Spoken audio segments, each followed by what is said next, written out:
Greetings, my fellow VTEC enjoyers, and welcome to this K-swapped EK Honda Civic build in 30 minutes video, recapping what is one of our most popular builds to date. What did you pay for this car, by the way, Pete? So I purchased this car for $2,600 Canadian, which is around $2,000 US. Why so cheap, you ask?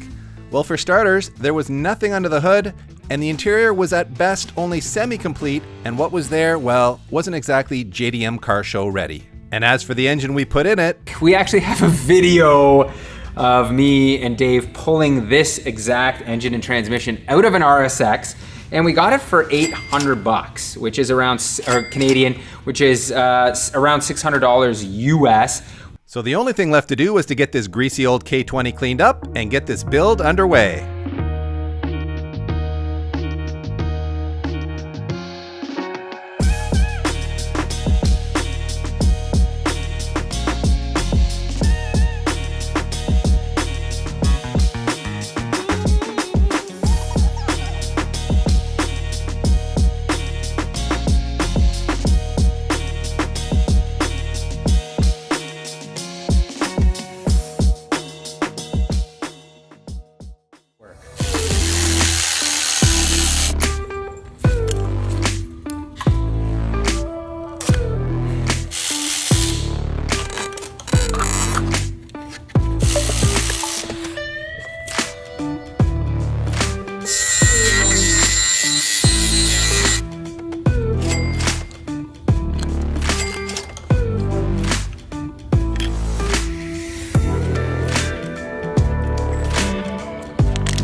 We are using the VHT wrinkle black on here, and we're just gonna send it and see how it turns out. So I'm trying to keep my OCD out of this build. It's not gonna be easy. That is the key here. Wow, that technique seems to work perfectly. That heat gun just makes this wrinkle so even. Oh, ta-da! We have a K engine mounted into the bay. Done. Brian, of course, at Hassport is the engineer and the mastermind behind all these K-swap mounts. And if you guys are wondering, these are the street bushing, so the 62A durometer poly bushing. They also have like a a medium stiff and a stiff or a race spec bushing, so you can get it in whatever flavor you want. This one stings the budget a bit, but to me it is really the only way to go. And this is the K-tuned conversion harness, which essentially makes this swap plug and play into the EK harness.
This is a Link G4X for the K20. And as you can see, we have ourselves a functioning Link software system and ECU.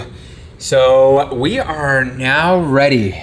Take your bets, people. Is this thing gonna start? Literally, I I've done nothing other than make sure that the map sensor is the correct one and the throttle position sensor has been calibrated. So theoretically, this car should start up because we haven't changed the injectors. It is all kind of factory. So, Jump in there, buddy. Let's I'm do a little this. nervous. It's going to be loud, first of all, right? This is open header. We don't have a cooling system on here. So let's just... True, it's just going to be a very quick... Here's the thing. I'm so confident that this thing's going to start without me having to give it any throttle that, you know, this is how I'm going to do Turn this. the key, all right. We don't have any axles in, so it's not like it's going to roll away.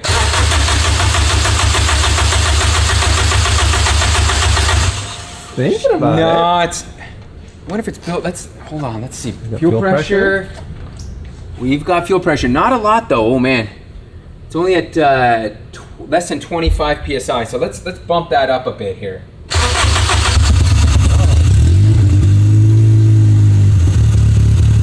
There it is. We just needed some fuel pressure, baby. So today we are going to start off by finishing off the cooling system and getting everything else plumbed.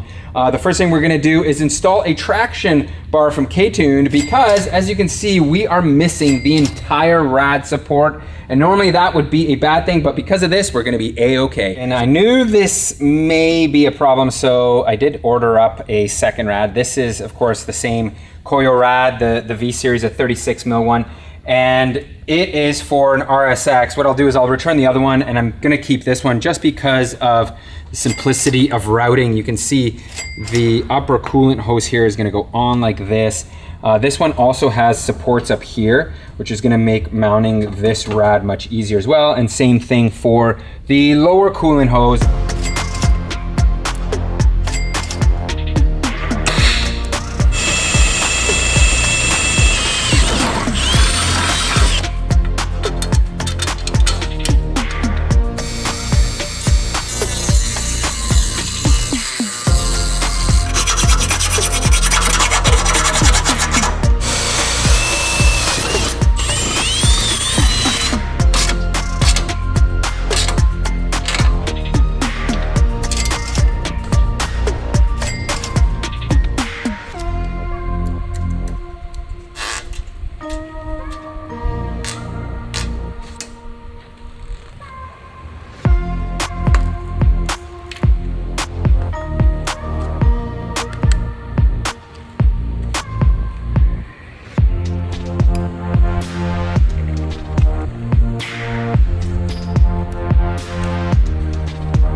PT apparently needed a little break in front of the camera here, and I don't blame him because that did look like a lot of work, and he did steal some moves out of my playbook by going with hard race everything from stage4motorsports.com, as well as NX coilovers. And as for the big brake upgrade, I decided to go with what is the budget Type R setup, and that is a Type R caliper. These are super inexpensive to buy.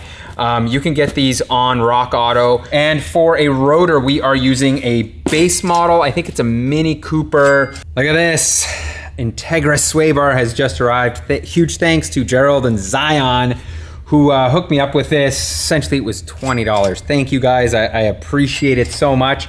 And now we can finally have ourselves a front sway bar on this car, which, you know, is pretty critical for a track car. This is kind of a cruel joke when my sway bar end links cost more than the sway bar itself and the bushings. It's kind of funny, but these are from Hard Race, so they're certainly a little bit more expensive, but they come with blue rubber, which is the most important thing because, as you can see, I am following towards a blue theme here.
All right, guys, this is pretty exciting. We are on to the body mods here, and this is a tactical art style front lip, which cost me a whopping $120 on eBay.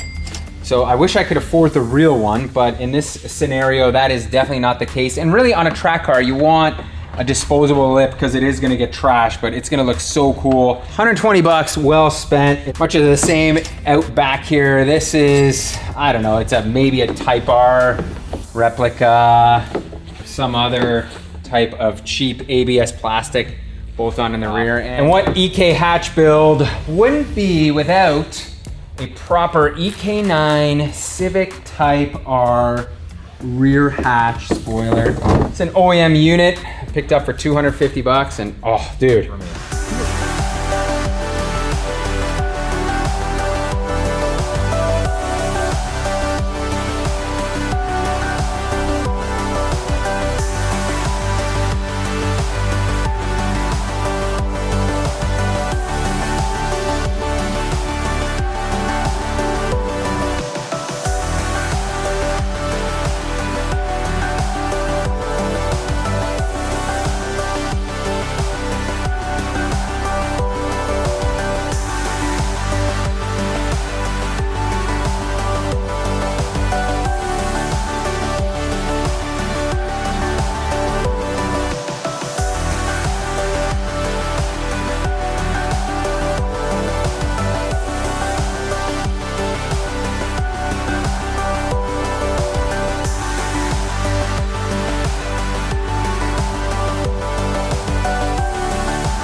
Well, I'm speechless. I really don't know what to say. This car, to me, could not have turned out any better. It is dyno time. We are here at Tuning by Nick's shop, and we are going to tune the EK hatchback with the K-swap.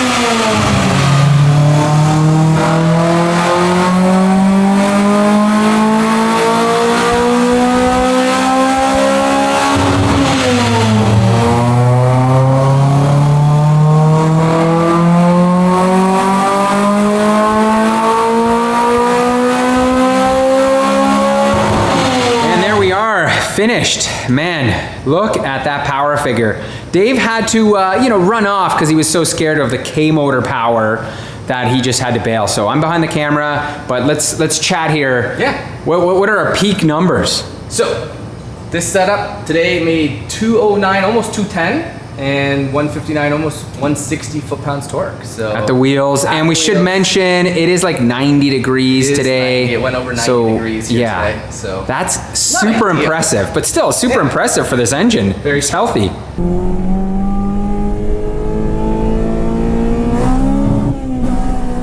Oh yeah, baby. There he goes. God, say goodbye. Yeah. Oh.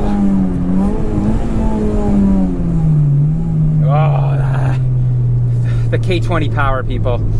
It's just, it's unrivaled. NA 4-cylinder, best 4-cylinder in the world, in my opinion. Hands down. You cannot beat it. All right, we're gonna go again here. And this time, what I'm gonna do is, I'm actually gonna go to second gear here, people, to show you what kind of power we have here, so. Oh!